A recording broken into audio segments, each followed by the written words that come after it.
stuck, but I want more. Even when I'm driving. What do I want? What do I want people to? What do I want people to know? God, where do you start? It's bloody hard to reflect on something that's been crap. Some of my personal reflections would be... It seems really strange now to remember how scary it was at the start. So I'll tell you what I know is, we were sat in Fuerteventura.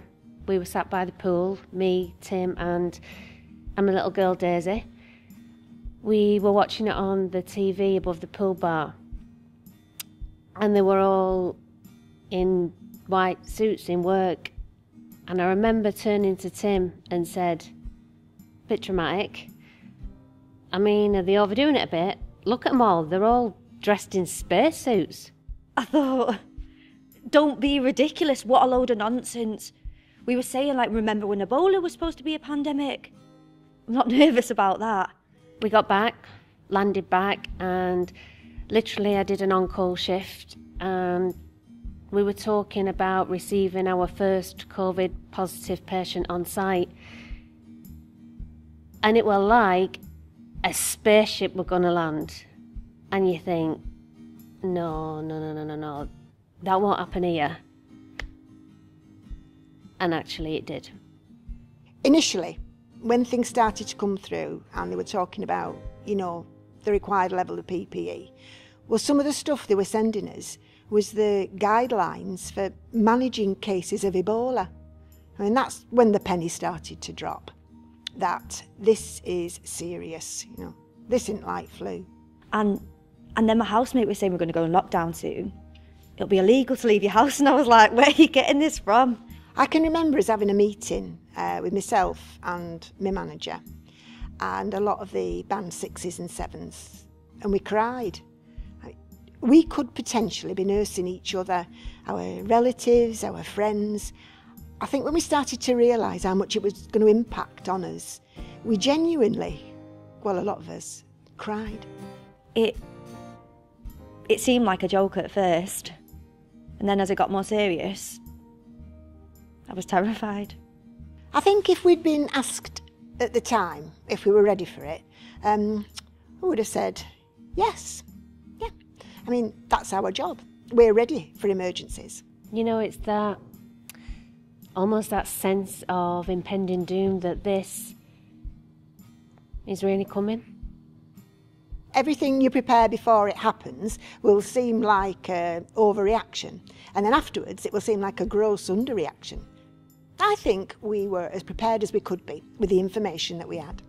When we first started getting COVID patients in hospital, some went up to intensive care, some were on AMU. Those two areas you have things like life support machines, and the patients we were getting weren't suitable for that level of care. They weren't for escalation, as you call it. So we just ended up with a full ward of patients that were dying. And it literally happened overnight. I was literally doing quick training with people and they were so frightened. People were coming up to me with their fears. They were like, oh my God, is my registration on the line? Because I'm doing things I'm not competent in doing, you know, because some of these girls have only been qualified, 3 months. They were just like, listen, just do what you feel comfortable with. What you don't feel comfortable with, don't do. We don't expect you to do anything you can't do and stuff like that. I would say from middle of March, end of March, you knew this thing was here to stay. It was frightening, the amount of admissions, the amount of deaths we were getting. I mean, from a critical care point of view, not so much on the wards, you see death there on a daily basis.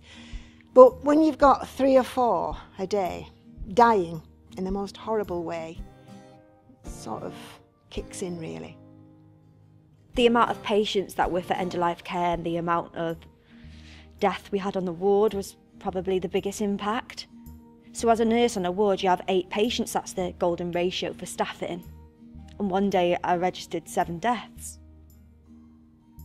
I think where you'd normally have time to support the healthcare assistants a bit more, they tend to be younger, so maybe they haven't experienced a death before, where we'd support them. Well, we weren't even getting to do that. Normally when people are dying, you can see them deteriorate and you know that the end's coming.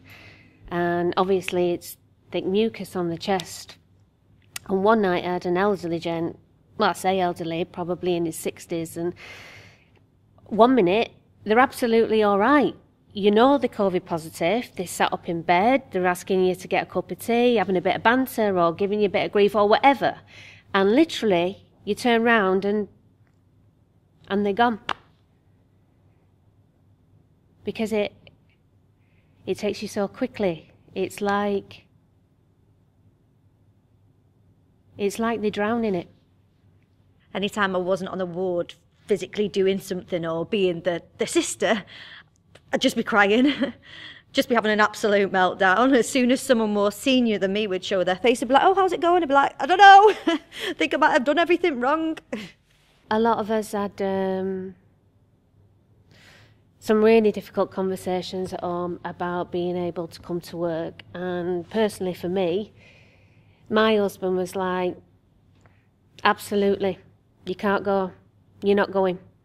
He wanted me to give it up. He said, just leave, I don't want you to go. And it caused absolute rows. Like he said to me, are you telling me it's more important for you to go to work and help than it is to protect him and the kids from getting it and dying? I had about 3 emotions, just upset, angry, rage and anger out of nowhere, like I'd screamed at my family.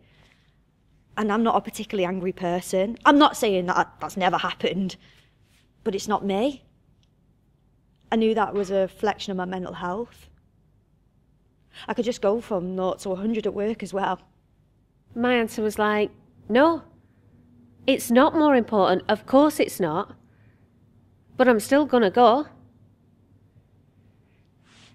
I'd drive to work and I'd be crying some days because I'd feel so bad about doing it. But once I've got my uniform on and I'm stood with my team, I'm surrounded by people that if it hits the fan, I need you and you stood next to me. So the worst thing that's happened to the country, that's ever happened in our lifetime, it's happening. And I'll be at work surrounded by people that I trust 100% to deal with an emergency. I feel like my life's been put on pause. I feel bitter. I feel resentment, which I normally try to eliminate because it doesn't serve me, it doesn't serve anybody else. It's a weight. But I knew all the things that were going on in COVID were bad for my mental health in the past, so I was sort of just like waiting. When will I snap? When am I going to break? Ooh, this is exciting. The big thing was the fact that there was no visitors. So you've got all these patients dying, and all you can do is basically hold an iPad in front of your ventilated patient while the family tries to talk to them. It really isn't nice. The only time family were allowed near was when the patient was put on a pathway where they knew they weren't going to survive. And then they'd have to dress up exactly like us, like spacemen. Then they could sit with them for a bit. Sometimes it was up to me to keep the families away. I never thought that would be something I'd be doing as a nurse, and I know I'm capable of a much better job than what they had from me. That's the bit I think I don't know how that feeling will ever go away. There was a chap who was dying of COVID. His wife was at home, she got COVID, so she couldn't come in. And we had to pass messages on between them both. So he was saying, please tell her I love her. Please tell her I'll be waiting for her, That these 50 years of marriage have been so wonderful. And I'm telling his wife this, and she's then saying, please tell him I love him. That I'll always know that he's here with me. I was in floods of tears.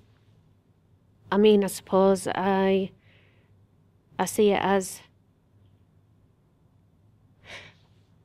I was privileged to be able to share that part of their life.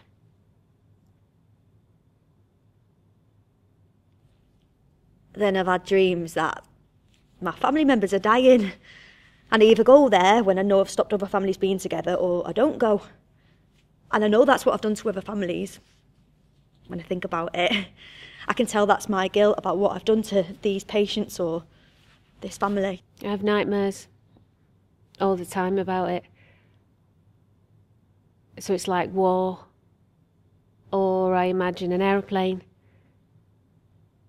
I describe it to people as, imagine if an aeroplane crashed in the middle of the hospital. Or sometimes I'd get home, go to bed, finally fall asleep, and then dream another shift. Or dream I'm doing the same tasks at work. Because that's when you think, have I done everything? Have I done this? Have I done that? So I took that to the next level by sitting in bed and dreaming. I'll go get the IV, I'll go flush this. Things like my son. Feeling like I'm chasing down the road after him and I can't quite reach him, and I think that's because sorry, I'm really trying not to get upset. I think that's because I've done over my hours and I'm not spending a lot of time with him, so I feel a disconnect there. But it's normally travel related, so like car crashes, but the plane's the recurring one because that's what it were like. You just constantly doubt yourself, because often we have patients at the end of their life, and that's something that our team does really well. We can give people the death they want. It's an important part of the job. It's what we take pride in. The care they give is beautiful. You get some comfy and fresh bedding, put the lamps on, get the chairs sat round, but you haven't got time, because once you've left him, there's somebody else you need to go and sit with, and that's when you think, have we done everything? Have I done everything? Should I have done something else for them? There are those moments where you've seen people on CPAP, you've seen people die, you've had a tough meeting, and we will go into an office and take our masks down because I want to see the face. It's okay to be sad together. Members of staff have to break the rules. They have to be able to give each other a hug. They have to break the rules to maintain the rules, to maintain that level of healthcare for our own well-being. I think it's brought a lot of people closer together from a work perspective. Everyone's got everyone's back, and it's still going on. So it's good to see, you know, it really is. At the time you felt, I don't know how to describe it, a real Dunkirk spirit. I think it was probably adrenaline. And when like your grandparents tell you about the war and everyone just got on with it, it felt a bit like that. Surprisingly high spirits. So this is controversial. The clapping. I loved it. It meant so much, I can't tell you. The first few times, yeah, I would be stood, you know, banging my pots and pans at the door, sort of crying my eyes out, really. For me, people just publicly saying thank you. I stood outside my house and I cried every single Thursday. But then there's always the clowns. We live in a little village, and at the beginning of lockdown, we started putting up inspirational quotes in the windows, pictures, banners, all sorts of stuff. So, you'll be stood on your doorstep, banging your pots and pans, and the woman next door but one is having a party on a Saturday night. That was through the first lockdown, and then we took them down, and then people were putting notes through the door saying, where have your pictures gone? And we had this joke of the day, so every day I'd come home and I'd change the joke. It's like, why am I going to work? Some guy from DPD rang us. He was a delivery driver. And he said, I drive past your house every day to read the joke of the day. Where's it gone? So I had to put it back up. What's the point of me going to work doing this while you've got all your mates round having a party on a Saturday night? We've had flowers left on the doorstep, biscuits, letters, poems. There's a guy who lives about 20 miles away, jogged this way on his marathon training to drop a note through the door just to say thank you. It cheered me up, you know. People sent donations and things in, like we were getting eczema from the PPE and stuff, and people would send us hand cream, and it was a real community feeling. You know, we were coming together, but we were winging it. I think at the beginning they all said, it's not a sprint, it's a marathon. But now we realise it's not a marathon. Well, not unless it's an Ironman that just carries on and on and on. There was this one specific nurse, she's got a heart of gold. She was walking past one of the bays on the acute medical unit where a lot of patients died, and she all of a sudden burst into tears. I said, oh my God, what's the matter?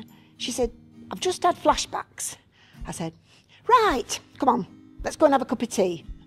Go in the wobble room, 5 minutes, just get her out of that situation. Because you knew when people needed it. They was exhausted, tired, snappy. I'd say, the wobble room's got some free stuff in there. Just go in the wobble room. There was nothing special, really. It was just an empty room that wasn't being used. It'd have magazines in it and some drinks, that were it. But it was just somewhere to vent. Sometimes we just huddled together and talked and cried and laughed. Just sit and reflect. I'll never forget just going in the wobble room, straightening the magazines, because then you felt like you had a bit of a purpose as well. It's fine. You're not really going to have a wobble. You're going to straighten the magazines and make sure the room's tidy. When our healthcare assistant went up to intensive care, we got the chaplains to come and say a prayer. We were all stood round the nursing station, but there were doctors, just everybody on the team.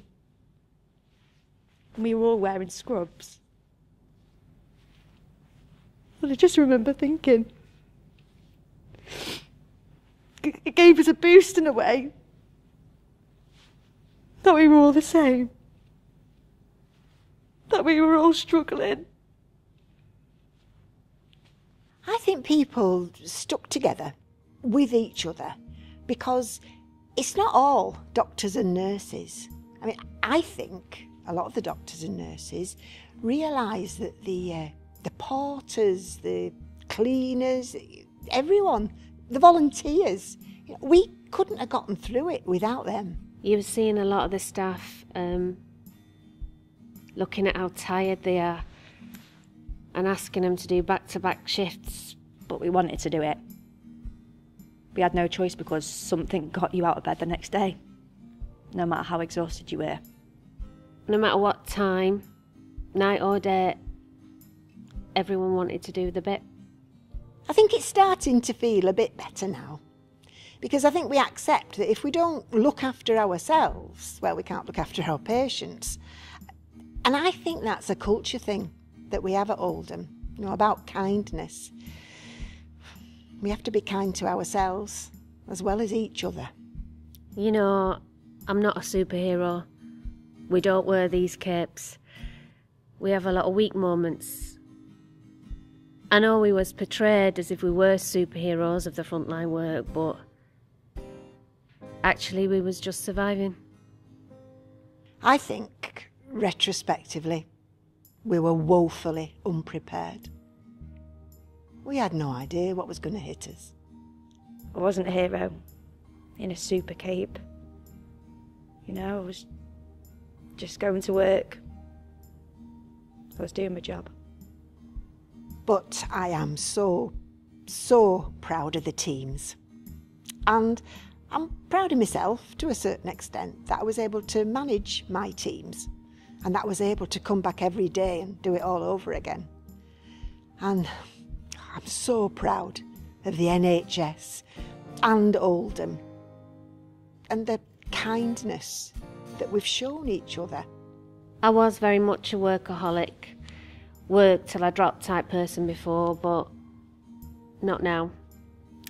The importance of time with my family, the importance of a work-life balance, and most importantly, mental health is just as important as physical health, if not more important.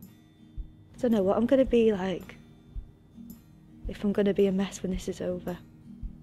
I'd say thank you. Thank you for their energy, their resilience, just for being amazing. They're all, well, they'll always be heroes in my eyes. Always. It's made me think. I don't think I could work on a ward forever, even though I love it. It's made me realise how much your job can take out of you. And the strength, gosh, they're so strong. People don't realise until you have the world up against you just how strong you actually are. And I just want to give people a hug. I want, you know, like my daughter to be able to go to the park and go up to another kid, and for that parent not to tell them, don't touch her. But I'm proud. I think I've been there every day.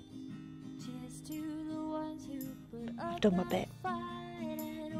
That's what I want. That's what I want people. That's what I want people to know. Everything will be